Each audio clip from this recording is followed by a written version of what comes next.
أما بعد فأعوذ بالله من الشيطان الرجيم بسم الله الرحمن الرحيم والفجر وليال عشر والشفع والوتر والليل إذا يسر وقال رسول الله صلى الله عليه وسلم ما من أيام العمل الصالح فيها أحب إلى الله من هذه الأيام، يعني أيام ذي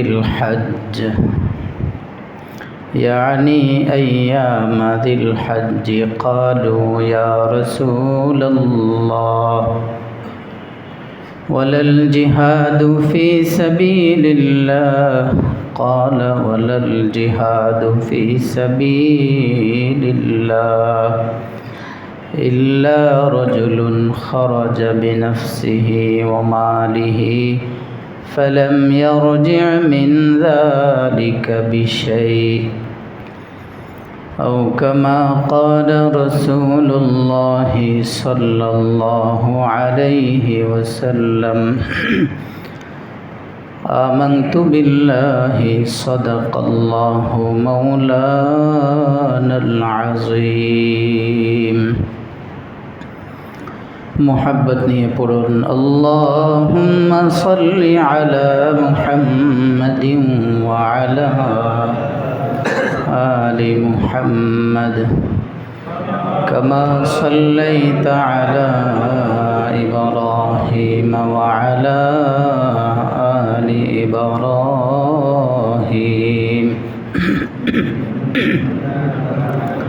إنك حميد مجيد اللهم بارك على محمد وعلى آل محمد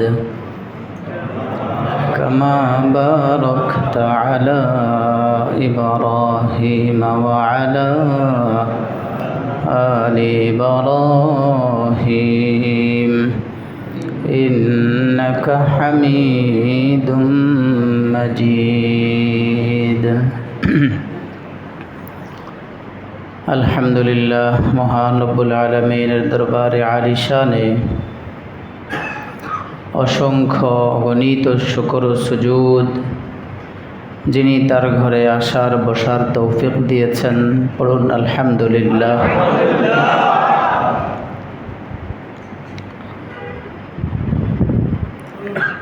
আল্লাহ রব্বুল আলামিন মাঝে মাঝে কিছু মৌসুম দেন, সেই মৌসুমগুলোর মূল্যায়ন করে বান্দা যদি কিছু নেক আমল করে তো অল্পতেই অনেক বেশি কামাই করা যায়। বান্দার কল্যাণ যখন আল্লাহ চান, বান্দা অল্পতেই অনেক নেকি অর্জন করতে পারুক, এটা যখন আল্লাহ চান তখনই এই মৌসুমগুলো দান করেন। সেই মৌসুম শুরু হলো শবে বরাত থেকে শুরু করে, শবে বরাত গেল, এরপর আসলো রমজান। রমজানের ভিতরে ঢোকার জন্য আল্লাহ মৌসুম দিছেন শবে বরাত। পাক সাফ করে নিজের দেওয়া সেই মাস, মহিমান্বিত মাসে যেন আমরা পবিত্র অবস্থায় ঢুকতে পারি, এই জন্য রমজানের 15 দিন আগে দিয়েছেন শবে বরাত। রমজান মাস সবচেয়ে বিশাল বড় অফারের মাস, বড় মৌসুম, অল্পতেই অনেক নেকি অর্জন করার সুযোগ দিয়েছেন। এরপরে রমজানেও শবে কদর, এক এক রাতের মূল্য অনেক, এক এক দিনের রোজার সওয়াব অনেক আল্লাহ দান করেছেন, দিবেন না কেন? কারণ আমরা তো আল্লাহর হাবিব ঘোষণা দিয়েছেন তিনি যেমন শ্রেষ্ঠ নবী, তাঁর উম্মত শ্রেষ্ঠ উম্মত।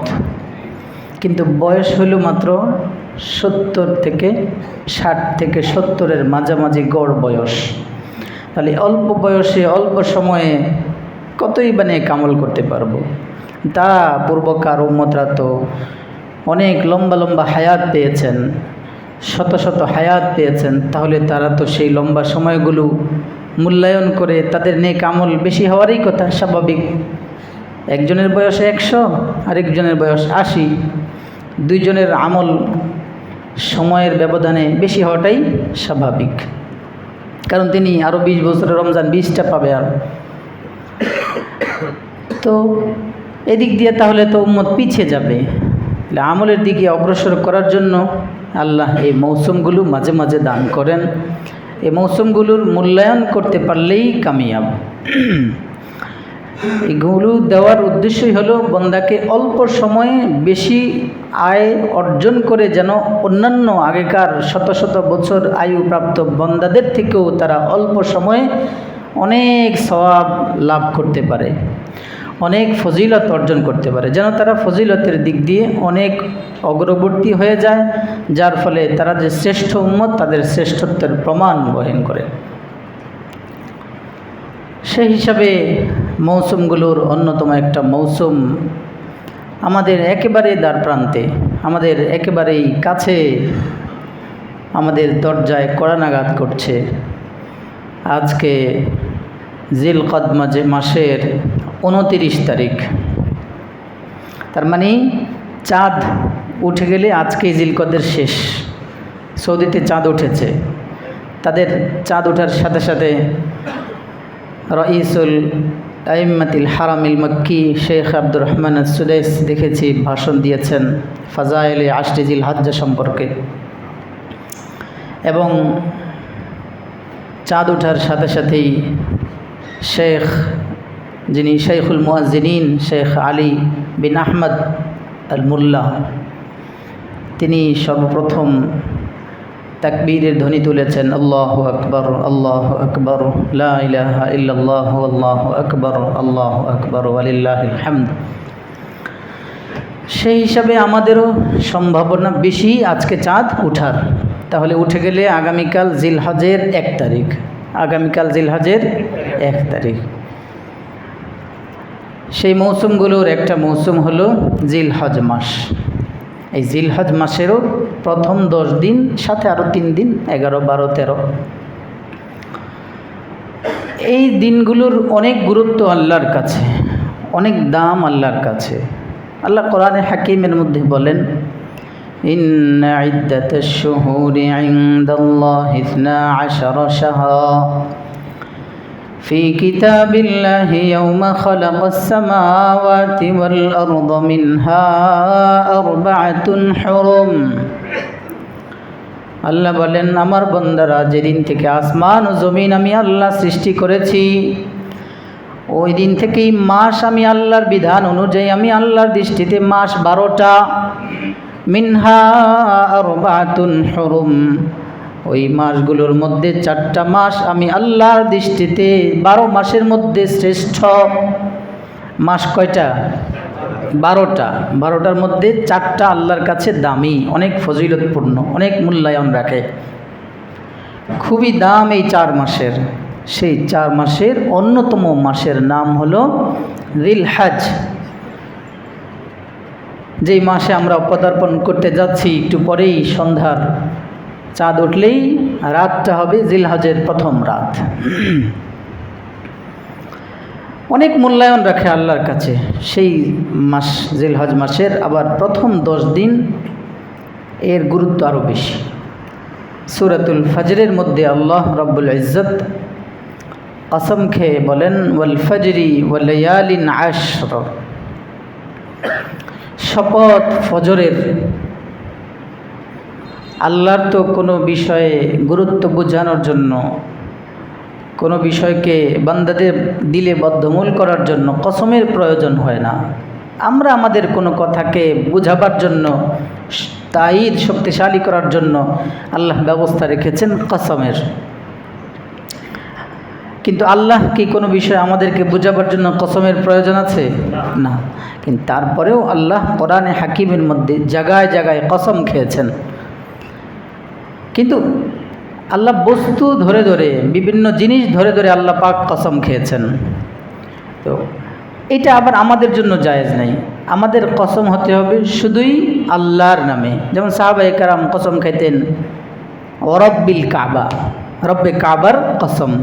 আমরা তো কসম খাইতে খাইতে ওই যে মরা বাবার নামেও কসম খাই অনেক সময়। তোর মরা বাবার নামে কসম দিয়া তোরে দিলাম 3 তালাক, দেয় না? ছেড়ে দেয় ঠাস করে ঘরে ঘরে। তারপরে ছেলের মেয়ে থাকলে ওগুলোর তো ওই সন্তানের কসম খেয়ে দিলাম তোরে। এই জাতীয় কসম শিরিক। এই জাতীয় কসম কি? শিরিক। ইচ্ছাকৃতভাবে করলে অবশ্যই তওবা জরুরি, না হলে কাল হাসরের ময়দানে এই গুনার জন্য ক্ষমা নাই কোনো। কসম হইতে হবে কার নামে? শুধুই আল্লাহর নামে। তো আল্লাহ কসম খেয়েছেন ওয়াল ফজর, ফজরের কসম। তার মানে আল্লাহর কাছে ফজরের, ফজর মানে ফজরের সময়ের বা ফজরের ওয়াক্তের, ফজরের নামাজের, তার মানে আল্লাহর কাছে ফজরের এই সময়টার অনেক গুরুত্ব। কিন্তু আমাদের কাছে তো এর গুরুত্ব কম, যার কারণে আমরা ফজরের জামাতে শরীক হতে পারি না। সব পারলেও ফজরের সময় না পারার কারণ আছে। ওই শুইতে শুইতে দেরি হয়ে যায় না? রাত 12টা বাজলে শুরু হয় রাতের সূচনা। 12টার আগ পর্যন্ত বিভিন্ন কাজে কর্মে বাহিরে রাস্তাঘাটে এমনি সেমনি, 12টা বাজার পরে এবার দোকানপাট থেকে বাড়িতে ঢুকি। এরপরে যে এবার আস্তে ধীরে খাওয়া দাওয়া শেষ করে 3টা, 3:30, 2:30টার আগে না। অথচ রুহানিয়ত তো নাই। এই জন্যই পূর্বকার উম্মতদের, পূর্বকার কি, আমার ছোটোবেলায় তো আমার মনে আছে দেশ গ্রামে বাজার জমতে হইল সপ্তাহে একদিন। ওইটা সোমবারিয়া বাজার, ওইটা বুধবারের বাজার, রোববারের বাজার, এভাবে নির্দিষ্ট বাজার থাকতো। সন্ধ্যা মাগরিবের আজানের আগে আগেই যা প্রয়োজন বাজার থেকে কেনাকাটা করে বাসায় ঢুকতো, ঘরে বাড়িতে চলে আসতো। মাগরিব নামাজটা পড়ে গিয়ে খাবার দাবার শেষ, সুন্নাতে রাসূল। এইসারের সময় হতে দেরি, সময় হওয়ার সাথে সাথে মুয়াজ্জিন সাহেব আল্লাহু আকবার আজান দিয়ে দেন। এরপরে খাওয়া দাওয়া শেষ, একবারে ঘুম নাক টানা ফজরের আগ পর্যন্ত। কেউ আছে তাহাজ্জুদ পড়েন মাশাআল্লাহ, না হয় কমপক্ষে তো যেহেতু ঘুম পুড়ে যায় এই জন্য ফজরের সময় মসজিদ ভরা মুসল্লি থাকতো। আর এখন আমাদের খাওয়াই তো হয় না 12টার আগে। হ্যাঁ, 12টার আগে খাওয়াই হয় না। এরপরে আস্তে ধীরে খায়া দেয়া। ওই যে 3টা বাজানোর কারণ হইল হাতের নোংরা যন্ত্র একটা আছে না, ফেসবুক ইন্টারনেটে যা যা করার। কেউ আছে ভালো কাজ করে, তো ভালো কাজের সময় কি এখন? কেউ আছে মাশাআল্লাহ উনি পাইলেই নোংরামি শুরু হয়ে যায়, ফেসবুক টিপতে টিপতে 2টা 2:30টা। না রে ভাই, ফজরের সময়ের শপথ করে আল্লাহ বুঝাচ্ছেন, এই আমার বন্ধারা, আমার বন্দারা শুনো, ওয়াল ফজরি ওয়া লায়ালিন আশর। শপথ ফজরের, মানে ফজরের শপথ করলেন কেন আল্লাহ? আরে বন্দা, এই ফজরের টাইমের, ফজরের নামাজের আমার কাছে অনেক গুরুত্ব। এই জন্য আমি তোমাদেরকে গুরুত্ব বোঝাবার জন্য শপথ করে বুঝিয়ে দিলাম, ফজরের নামাজের সময়ের যেন তোমাদের অবহেলা না হয়। হাফেজ সাহেবরা সারা রাত এশার পরে 10টা পর্যন্ত যদি পড়ে কোরআন মুখস্থর জন্য, বা সেই মাগরিব থেকে নাজারা পড়া শুরু করে দেয়, তারপরও হয় না, ফিনিশিং দেওয়া যায় না। আমার কথাই বলি, অনেক চেষ্টা করতাম মাগরিবের পরে এশার আগে পরে মিলে, এটা ভিতরে ঢোকে না। না যখন শেষ রাতে শবে সাদেকের আগে শেষ রাতে উঠাই দিতেন, উঠাইলেই দৌড়ে গিয়ে খুব দ্রুত তখন মুখস্থ হইতো, দৌড়ে গিয়ে ওজুটা করে এসে বসতাম। আর 1-2বার পড়তে না পড়তে আলহামদুলিল্লাহ সবাকে ইয়াদ ফিনিশ।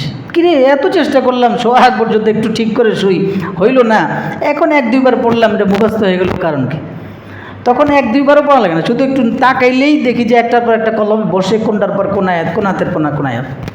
এত গুরুত্ব। যত হাফেজ হতে পারে নাই ওই শেষ সময়ের রাতের জাগরণ ছাড়া। শেষ রাতে উঠে যত পড়েছে তার তেলাওয়াতের মান ইয়াদ তত বেশি। যত আর যদি উঠে ওই সময় ঘুমায় ঝিমিঝিমি দিয়ে পড়ে, তাই তো এমনই হবে। এই জন্য অনেক দাম আল্লাহর কাছে এই সময়ের, প্রিয় ভাই। আল্লাহ আমাদেরকে এই সময়গুলোর মূল্যায়ন করার তৌফিক দান করেন। আল্লাহুম্মা বারিক লি উম্মতি ফি বুকুরিহা, নবীজি দোয়া করেছেন বরকতের জন্য এই সময়ের। আল্লাহ, যাই হোক, এরপর আল্লাহ বলেন ওয়ালায়ালিন আশর, শপথ 10 রজনীর। আরবিতে চাঁদ আগে আসে, যেমন আজকে চাঁদ উঠলেই জিলহজের প্রথম দিনের রাত শুরু হয়ে যাবে। এই সবে মুফাসসিরিন কেরাম বলেন এখানে রাত দিন সবগুলোই এর রাত 10 রাত দ্বারা উদ্দেশ্য জিলহজ মাসের ওয়ালায়ালিন আশর, প্রথম 10 রাত। ইবনে আব্বাসের তাফসীর মুজাহিদ রাহিমাহুল্লাহ শাহরাতকে করছেন। তো আল্লাহ এই রাতগুলোর কসম খেয়ে বুঝান যে এই 10 রাতের গুরুত্ব, ফজিলত, মাহাত্ম্য আল্লাহর কাছে, আমি আল্লাহর কাছে অনেক বেশি, অতএব তোমরাও এটার গুরুত্ব দাও। হাদিসে পাকের মধ্যে নবী আলাইহিস সালাতু ওয়াসসালাম বলেছেন মা মিন আইয়ামিন আল আমালুস সালিহু ফিহা আহাব্বু ইলাল্লাহ মিন হাযিহিল আইয়াম, ইয়ানি আইয়ামা আল আশর। আল্লাহর কাছে এমন কোনো দিন নাই যেই দিনগুলোর ইবাদত জিলহজ মাসের প্রথম 10 দিনের ইবাদতের চেয়ে বেশি দামি। মানে আল্লাহর কাছে জিলহজের প্রথম 10 দিনের ইবাদত সবচেয়ে বেশি প্রিয়, পছন্দের, ফজিলতপূর্ণ। সুবহানাল্লাহ। তো বুঝেন আল্লাহর কাছে সারা বছরের দিনের দৃষ্টিকোণ থেকে, মাসের এতেবারে রমজান, তা আল্লাহর কাছে এই দিনগুলোর গুরুত্ব এত বেশি যে বছরের 12টা মাসে এক বছর, এই 12 মাসের মধ্যে শ্রেষ্ঠ দিনগুলো হলো জিলহজের প্রথম 10 দিন। কত গুরুত্ব এবার বুঝেন। সেই 10টা দিন আমাদের সামনে আসছে, এই 10টা দিন যেন আমাদের কাছ থেকে হাতছাড়া না হয়ে যায়। দিনগুলোর গুরুত্ব আমরা অনুধাবন করতে পারছি না, যার কারণে আমরা এই দিনগুলোর ব্যাপারে গাফেল থাকি। শবে বরাত, শবে কদর, রমজান এটা বুঝি বা আমরা আপনাদেরকে বুঝাইতে পারি মনে হয়, যার কারণে গুরুত্ব দেন। এই 10টা দিনের গুরুত্ব সাহাবায়ে কেরামের কাছে রিদওয়ানুল্লাহি তাআলা আলাইহিম আজমাইন, আম্বিয়া, রাসূল সাল্লাল্লাহু আলাইহি ওয়াসাল্লামের কাছে অনেক অনেক বেশি ছিল। যার কারণে নবী বলেছেন যে 10 দিনের গুরুত্ব পৃথিবীর বুকে যত দিন আছে সমস্ত দিনের চেয়ে বেশি ফজিলতওয়ালা আল্লাহর দৃষ্টিতে। সুবহানাল্লাহ। এক সাহাবী বললেন ইয়া রাসূলুল্লাহ, আচ্ছা 10 দিন আমল করলে এত ফজিলত, আচ্ছা কেউ যদি জিহাদে যায়, জিহাদে গিয়ে যুদ্ধ করে শহীদ হয় নাই, গাজী হয়ে ফিরে আসছে, আল্লাহ রাসূল বলেন এই ব্যক্তির যেই ফজিলত, যেই সওয়াব, এর চেয়েও বেশি হলো এই 10 দিনে যে ইবাদত করছে তার। সুবহানাল্লাহ। হ্যাঁ, কেউ যদি গিয়ে জিহাদের ময়দানে জানমাল সব আল্লাহর জন্য উৎসর্গ করে শাহাদাতের পেয়ালা পান করে, তার সওয়াবটা বেশি 10 দিনে ইবাদত করনেওয়ালা থেকে। কিন্তু কেউ করে চলে আসছে গাজী হয়ে, ইল্লা রাজুলুন খারাজা বিনাফসিহি ওয়া মালি ফালাম ইয়ারজি মিন যালিকা বিশাই, নিয়ে গেছে সব কিছুই নিয়ে আসতে পারেনি, রণাঙ্গনে শাহাদাত বরণ করেছে, তার ফজিলতটা বেশি ঠিক। কিন্তু আরেকজন জিহাদ করার জন্য জানমাল নিয়ে শরিক হয়ে গেছে রণাঙ্গনে, আল্লাহর ফয়সালা হয় নাই, শাহাদাতের পেয়ালা পান করে নেই, চলে আসছে, তার ফজিলত এই 10 দিনের ইবাদত করনেওয়ালার চেয়েও কম। এত মূল্য এই 10 দিনের ইবাদতের। এখন এই 10 দিনের গুরুত্ব আপনাদের বুঝে আসছে? গুরুত্ব কত বেশি যে আল্লাহ কসম করে বলেন এই 10টা দিন আমার কাছে দামি, আমার কাছে গুরুত্ব। কত বেশি গুরুত্ব যে পৃথিবীর বুকে সমস্ত নবীদের নবী, সমস্ত মানুষের সরতাজ সরদার যিনি, তিনি রাসূলুল্লাহ সাল্লাল্লাহু আলাইহি সাল্লাম পর্যন্ত বলেন এই 10 দিনের চেয়ে দামি কোনো দিন আর পৃথিবীর বুকে নাই আল্লাহর কাছে। সুবহানাল্লাহ। এজন্য প্রিয় ভাই, এই 10টা রাত, 10টা দিন যেহেতু আল্লাহর কাছে অনেক দাম, এই 10টা দিন এবং রাত যেন আমাদের এমনিতেই হেলায় মেলায় যেন নষ্ট না হয়ে যায়। এই 10টা দিন আমরা কিছু সময় আল্লাহকে ডাকাডাকি করব, 10টা রাত শুধুই নাকটাই না যেন ঘুমের মধ্যে না হয়, অন্যায় কাজের মধ্যে যেন নষ্ট না হয়। সব দিনেই তো গুনাহ, কিন্তু 10 দিনের গুরুত্ব যেহেতু আল্লাহর কাছে অনেক বেশি, এই 10 দিন গুনাহ হয়ে গেলে এটার গুনাহও তো বেশি, এটার শাস্তিও তো বেশি হবে। ও প্রিয় ভাই, এই জন্য অনুধাবন করেন, ভিতরে আনেন যে এই 10 দিন আল্লাহর কাছে দাম। তাহলে আমার যেন এই 10টা রাত শুধু ঘুমের মধ্যে না যায়, কিছু রাত যেন আমি জায়গায় ইবাদত করতে পারি, কিছু রাত যেন আমি আল্লাহর কাছে রোনাজারি করি। 10টা রাত খুব গুরুত্ব, তো আমার কাছেও যেন এটা গুরুত্ব থাকে। আর আল্লাহ অফার ছেড়ে দিলেন, আমি আমার মতো করে গাফলতির মধ্যে 10 দিন 10 রাত কাটায়া শেষ করে দিলাম, তা আমার জীবনের একটা বিশাল সওয়াব অর্জনের সময় আমার জীবন থেকে হাতছাড়া হয়ে গেল। ও প্রিয় ভাই, আফসোস করতে হবে কাল হাসরের ময়দানে। রমজান পেয়ে যেমন রমজানের মূল্যায়ন না করার কারণে ওই ব্যক্তির মতো বোকায় পৃথিবীতে আর কেউ হতে পারে না, ঠিক রমজানের পরে পৃথিবীর বুকে সবচেয়ে দামি দিনগুলো আমাদের সামনে আসছে। রাত 4টা উঠলেই শুরু হয়ে যাবে মাগরিব থেকে। এই সময়গুলো যদি কেউ গুরুত্ব না দেয়, সেও সবচেয়ে বোকায় পৃথিবীর বুকে। কারণ আল্লাহ বলেছেন এই 10 দিনের ফজিলত আল্লাহর কাছে অনেক দাম, অনেক গুরুত্ব। এখন কথা হলো কি করবো, কীভাবে এই গুরুত্ব অর্জন করবো, এই ফজিলত অর্জন করব। এই 10টা দিন তো আল্লাহর কাছে অনেক মূল্য, অনেক দাম। এখন আমি সেই মূল্যটা অর্জন করার পদ্ধতি কি? এই হাদিস, যে হাদিস পড়েছি, মা মিন আইয়ামিন আল আমালুস সালিহু ফিহা আহাব্বু ইলাল্লাহ মিন হাদিল আইয়াম। এই হাদিসের মধ্যে গুরুত্ব অর্জনের সুনির্দিষ্ট কোনো আমল, এই যেটা প্রথম বলেছি, আর কিছু আছে বলতেছি। রাসূল সাল্লাল্লাহু আলাইহি সাল্লাম ব্যাপক শব্দ রেখেছেন, মা মিন আইয়ামিন আল আমালুস সালিহু ফিহা আহাব্বু ইলাল্লাহি মিন হাদিহিল আইয়াম। এই দিনে যেই কোনো নেক আমল, আল্লাহ আমালুস সালিহ শব্দ ব্যবহার করেছেন আল্লাহ রাসূল, মানে যে কোনো নেক আমলেই হোক না কেন, সেটার দাম আল্লাহর কাছে অন্যান্য দিনে করার চেয়েও বেশি সওয়াব পাবা তোমরা। তার মানে আল্লাহ আমল সালিহ যেহেতু আম শব্দ আল্লাহ ব্যবহার করেছেন, অতএব আমার নেক আমল এই দিনগুলোর, এই রাতগুলোর ফজিলত অর্জনের জন্য আমি যেই কোনো নেক আমল করি ফজিলত পেয়ে যাব। আমি সেই কোরআনে পাকের তেলাওয়াত করি, নামাজ পড়ি, রোজা রাখি, তাসবিহ তাহলিল পড়ি, দোয়া মুনাজাত করি, কান্নাকাটি করি, কিতাব পড়ি, পড়াই, মুতালা করি, যে যা করব আল্লাহর জন্য সবগুলোর সবই এই 10 দিনের ফজিলত হিসাবেই আল্লাহ পাক লিখবেন। এটা হলো আম ফজিলত।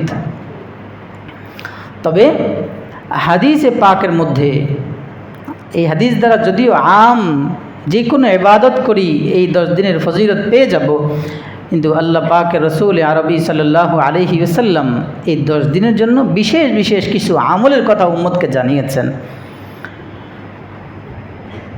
যেমন এই 10 দিনের যেই আমলগুলো এই 10 দিনেই করতে হবে, এই 10 দিনের বাহিরে করলে সব পাওয়া যাবে না, হবে না।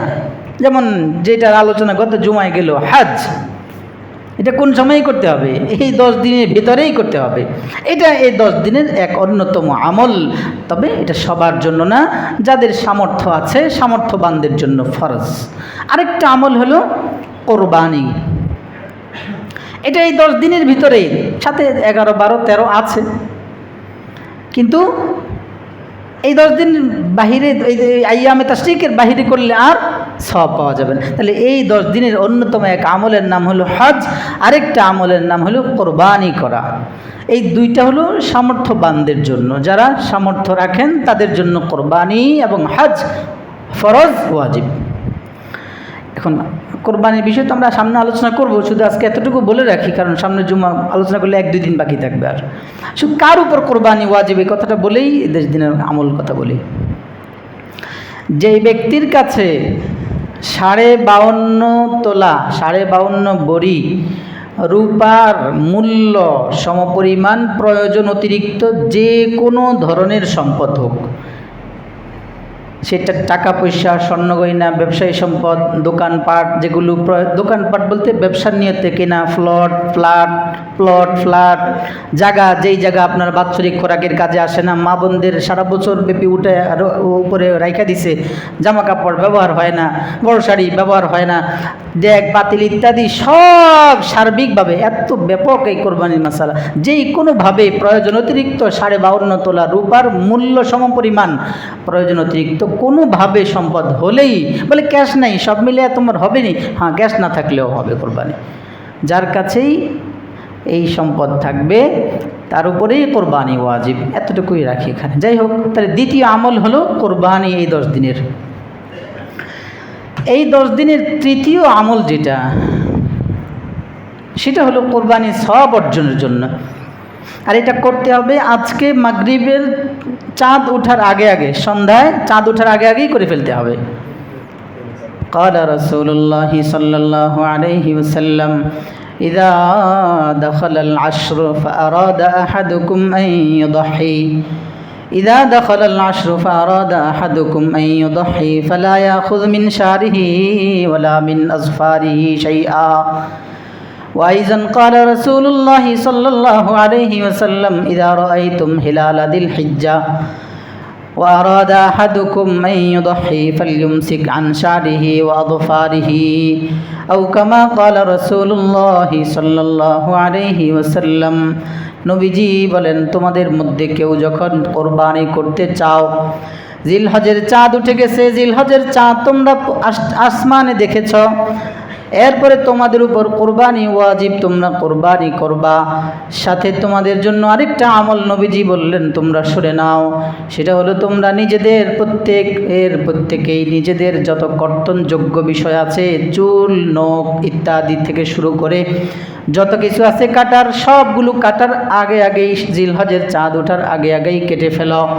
এরপর যখন কোরবানি করে ফেলবা, কোরবানির পরে আবার তোমরা এগুলো সব কেটে ফেলো, তাহলে আল্লাহ রব্বুল আলামিন তোমাকে কোরবানি করার মতো একটা ফজিলত, একটা সওয়াব তোমার আমলনামায় লিখে দিবেন।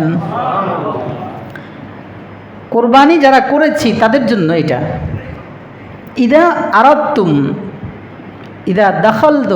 ইদা দাখালাল আশর বা ইদা রাআইতুম হিলালা যিল হিজ্জা, যারা কোরবানি করতে ইচ্ছুক, যাদের উপর কোরবানি ওয়াজিব, তাদের ব্যাপারে এই হাদিস স্পষ্ট। রসুল বলেন যারা কোরবানি ওয়াজিব, যারা কোরবানি করবা তাদের জন্য এই আমল, চুল নখ মোচ, চুল কাটো, নখ কাটো, মোচ খাটো করো, ছেঁচো না, সুন্নাহ হলো খাটো করা, জেরে নাভির নিচের কামানো ইত্যাদি থেকে শুরু করে যত কিছু ফেলে দেওয়ার আছে ফেলে দেওয়া, চাঁদ ওঠার আগে আজকেই মাগরিবের আগে ফেলে দেব, আবার কোরবানি শেষ তারপরে করব। তাহলে এটা কোরবানি যারা করবে তাদের জন্য এই দুই হাদিস দ্বারা প্রমাণিত। এক সাহাবী এসে বলেন, ইয়া রাসূলুল্লাহ মা ইনদি ইল্লা মানিহাতান উনসা আও ক্বালা মা ইনদি ইল্লা উদহিয়াতান উনসা। ইয়া রাসূলুল্লাহ, আমার এক আনসারি ভাই একটা মানিহা দিয়েছেন। মানিহা হলো তাদের মন তো বড় আরবদের, আমাকে আমার এক ভাই দুধ পান করার জন্য একটা উটনি, একটা পশু দিয়েছে, দুধ পান করারই মালিক বানিয়ে দিয়েছে, দুধ পান করার শেষ আমি তাকে তারটা পৌঁছে দিব, এটা হলো মানিহা। তা রাসূলুল্লাহকে জিজ্ঞেস করলেন, ইয়া রাসূলুল্লাহ, আমার কাছে শুধু একটা মানিহা আছে, আরেকজনের পশু দুধ পান করার জন্য আমাকে দিয়েছে, দুধ পান করা শেষ আমি তার পশু তাকে দেয়া দেব, আমি কি আফা উদহি বিহা? আপনি কোরবানির এত ফজিলত বলেছেন, আমার মন চায় যে কোরবানি করি, কিন্তু আমার কাছে তো কোরবানি করার মতো কিছু নাই, মানে আমার উপর কোরবানি ওয়াজিব না, আমি কি ওই ওই পশুটা যেটা আমাকে ধার দিয়েছে দুধ খাওয়ার জন্য সেটা কোরবানি করব?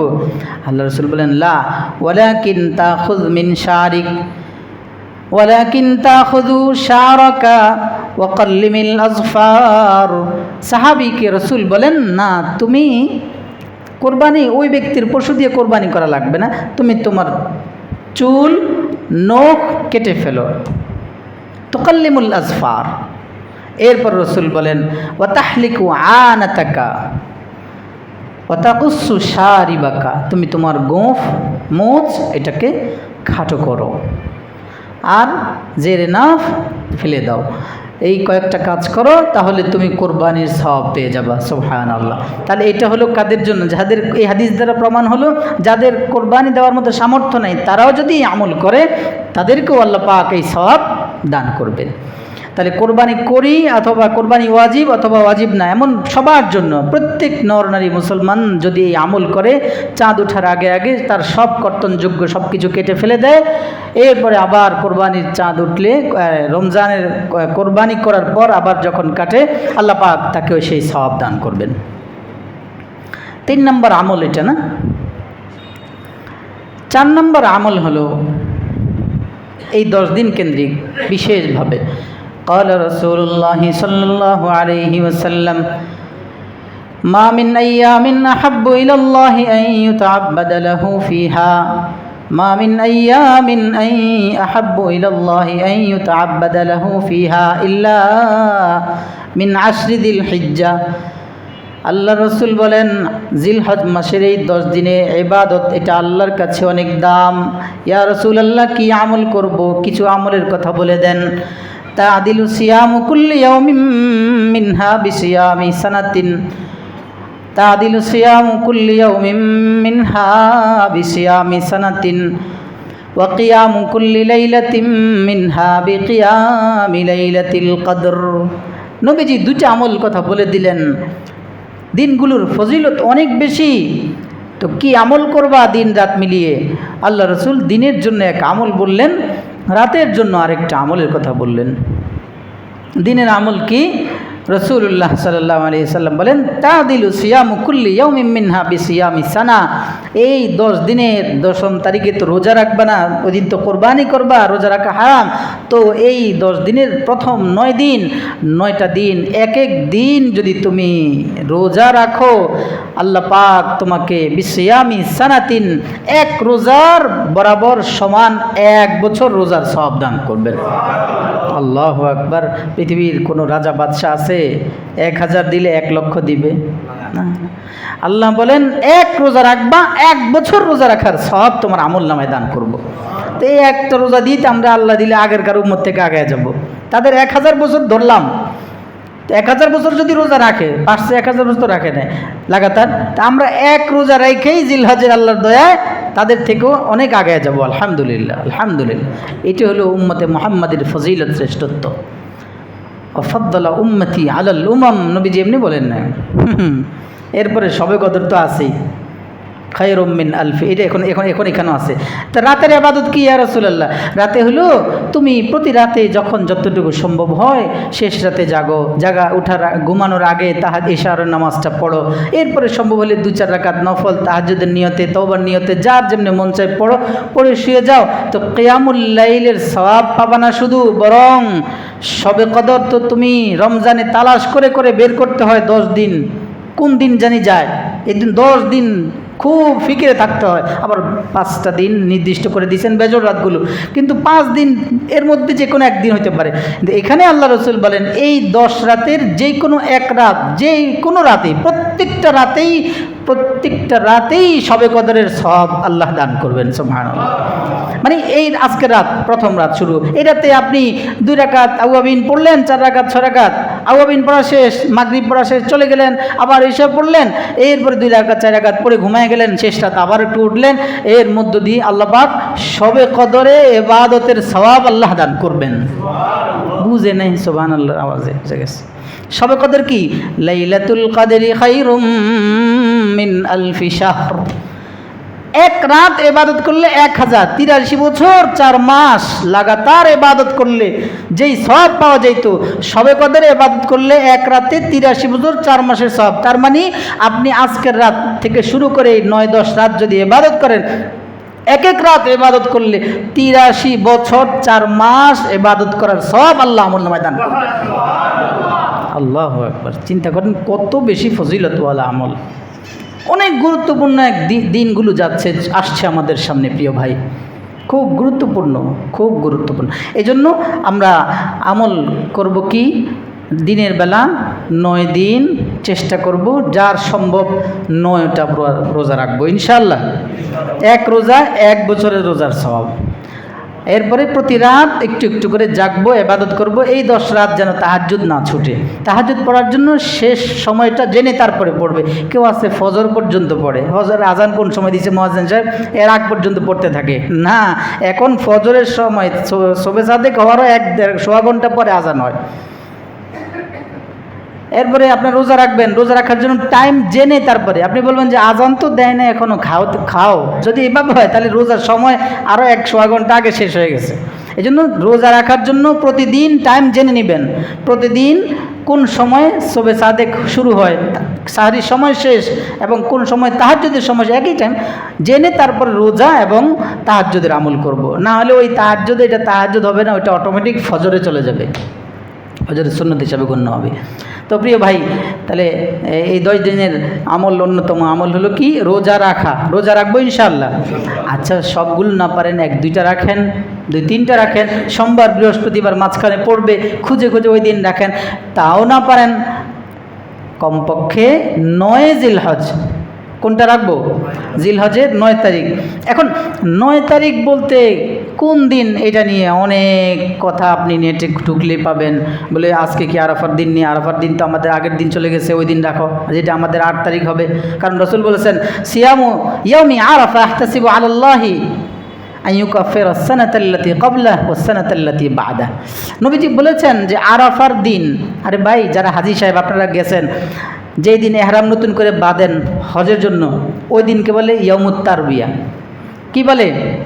আচ্ছা, ইয়াউমুত তারবিয়া মানে আগেকার যুগে, এখন তো এত সুযোগ, যখন যা মন চা আপনি সব পান।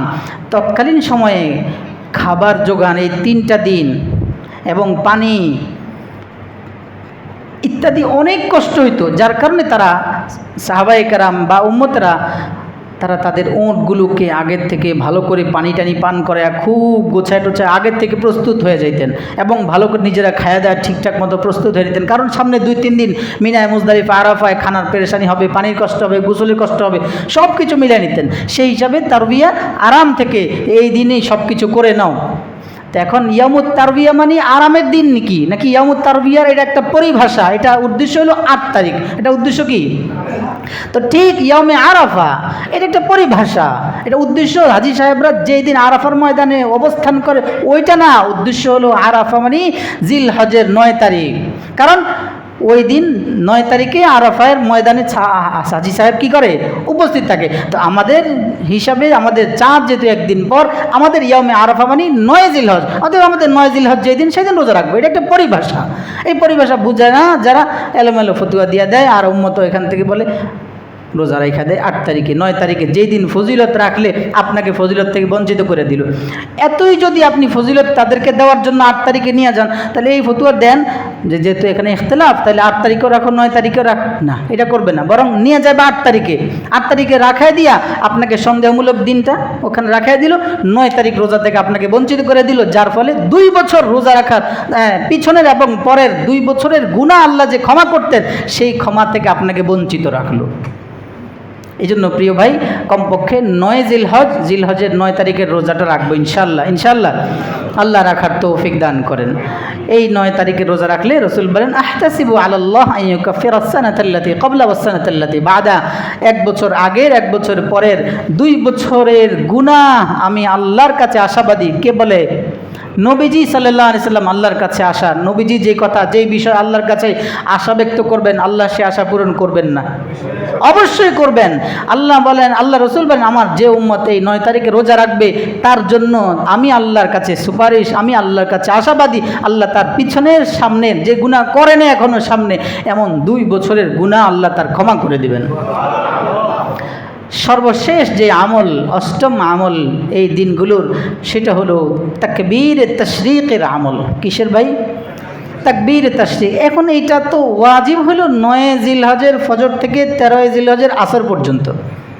এটা হলো ওয়াজিব প্রত্যেক মুসলমান নর-নারীর উপর। নামাজের পরে পুরুষদের জন্য নিজ কানে শুনে মতো একবার পড়া ওয়াজিব, মা বোনদের জন্য আস্তে করে পড়া একবার ওয়াজিব। এই ওয়াজিব যেন না ছুটে, কারণ এর কাজা নাই যে আপনি পরবর্তীতে নামাজ ছুটে গেল কাজা করলেন। হ্যাঁ, তবে যদি কাজাটা এই সময়গুলোর মধ্যে হয় তাহলে আবার নামাজের পরে পড়ে নেবে। তো যে কথা বলতে চাইছিলাম, আমরা শুধু মনে করি যে এই আমলটা শুধু 9 জিলহজ ফজর থেকে শুরু করে 13 জিলহজ আসর পর্যন্ত না। এটা শুধু এই 5 দিনের আমল না, বরং এইটা হলো আল্লাহ রাসূল সাল্লাল্লাহু আলাইহি সাল্লাম বলেন আকসিরু ফীহিন্না মিনাত তাহলিলি ওয়াত তাকবীর ওয়াত তাহমিদ। এর আগে আইয়ামে জিলহজের 10 তারিখে 10 দিনের ফজিলত বয়ান করে এরপর রাসূল বলেন এই দিনগুলোর অন্যতম আমল হলো, এই দিনগুলো পুরো দিন ব্যাপী তোমরা আকসিরু ফীহিন্না, হিন্না জমির মানে মর্যাদা উল্লেখ করে আল্লাহ রাসূল বলেন এই 10 দিন, পুরো 10টা দিন খুব বেশি বেশি তাহলিল, তাকবীর, তাহমিদ, বেশি বেশি লা ইলাহা ইল্লাল্লাহ, বেশি বেশি সুবহানাল্লাহ, বেশি বেশি আলহামদুলিল্লাহ, বেশি বেশি লা হাওলা ওয়ালা কুওয়াতা ইল্লা বিল্লাহ, খুব বেশি বেশি পড়ো। এখন আমরা তো না জানার কারণে শুধুই ওই 5 দিনের শুধু ফজর নামাজের পর ফরজ নামাজের পরে একবার পড়েই শেষ করে দিই না। আল্লাহ রাসূল বললেন যে এই 10 দিন পুরো 10 দিন যখন তোমার সুযোগ হয় বলে ফেলো, এবার ছুটাছুটি হোক সুবহানাল্লাহ, আলহামদুলিল্লাহ, আল্লাহু আকবার, লা ইলাহা ইল্লাল্লাহ, অথবা একসাথে পড়তে পারেন সুবহানাল্লাহি ওয়া আলহামদুলিল্লাহি ওয়া লা ইলাহা ইল্লাল্লাহ আল্লাহু আকবার। বা তাকবীর তাশরিকের যে সূরাতে আপনি মুখস্থ পারেন আল্লাহু আকবার, আল্লাহু আকবার, লা ইলাহা ইল্লাল্লাহু আল্লাহু আকবার ওয়ালিল্লাহিল হামদ, যার যেভাবে মুখস্থ আছে খুব বেশি বেশি পড়ে। আরে হাদিসের কিতাবে তো আসছে ইবনে আব্বাস এবং ইবনে উমর, দুই সাহাবী, ওমর রাদিয়াল্লাহু তাআলা আনহুর সাহেবজাদা ইবনে উমর, আব্বাস রাদিয়াল্লাহু তাআলা আনহুর সাহেবজাদা যিনি ইবনে আব্বাস, দুইজন রাদিয়াল্লাহু আনহুম আজমাইন, ইনারা দুইজন তো এই দিনগুলো শুরু হলে রাস্তাঘাট, ইবনে উমরের কথাটা বেশি আসে যে উনি রাস্তাঘাটে, ঘরে, বাজারে, দুয়ারে যখন যেখানে সুযোগ হইতো তাকবীর ধ্বনি তুলতেন। এবং ওনার ব্যাপারে এটাও আছে যে উনি মিনার ময়দানে এই 3 দিন পুরো মিনা ময়দান ওনার তাকবীর ধ্বনিতে পুরো মিনা ময়দান মুখরিত হয়ে যেত, প্রকম্পিত হতো। যখনই তিনি তাকবীর তুলতেন সবাই তার সাথে সাথে তাকবীর তুলতেন। এবং ইবনে আব্বাস এবং ইবনে উমর রাদিয়াল্লাহু আনহু যেহেতু বাজারে মানুষের সমাগম বেশি হয়, প্রয়োজন পূরণের জন্য মানুষ যায়, দুজন বিনা প্রয়োজনে, কোনো প্রয়োজন নাই, কেনাকাটা নাই, খালি চলে যাইতেন কেন? উম্মতকে তাকবীর অভ্যস্ত করার জন্য। যাই তাকবীর তুলতেন দুজন বাজারে যায় ইবনে আব্বাস রাদিয়াল্লাহু আনহু, মানে আব্দুল্লাহ ইবনে আব্বাস এবং আব্দুল্লাহ ইবনে উমর রাদিয়াল্লাহু আনহুম, তারা দুইজনে মিনার বাজারে যায় জোরে জোরে পড়তেন আল্লাহু আকবার, আল্লাহু আকবার। দুইজন যখন পড়া শুরু করতেন সবাই মিলে পড়া শুরু করতেন।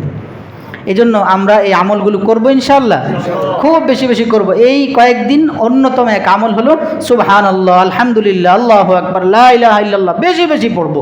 আল্লাহ পড়ার বুঝার আমল করার তৌফিক দান করেন। ওয়া সাল্লাল্লাহু আলাইহি ওয়াসাল্লাম।